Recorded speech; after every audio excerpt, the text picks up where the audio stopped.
wife and I, we use essential oils. We've been working with doTERRA for about 4 years.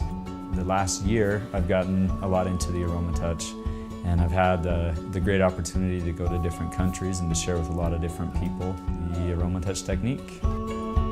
I think of the Aromatouch as a multi-tool because it can help in so many different aspects.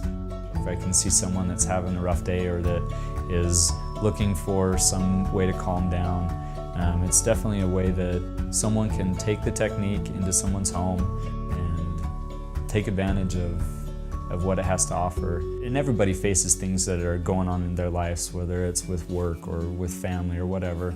And to be able to see that they have an actual change from the time they lay down to the time they stand up is something that benefits me. So I'm taking away something as well. I'm hopefully giving something to them. I love the fact that I have a way that my kids are excited to spend time with me, because if it comes down to they're upset with me or whatever's going on, I can offer them, hey, do you want an Aromatouch technique, or can I give you a hand technique? There's always that level of excitement from them to want to be with Dad, and so it gives me that extra opportunity to be with them.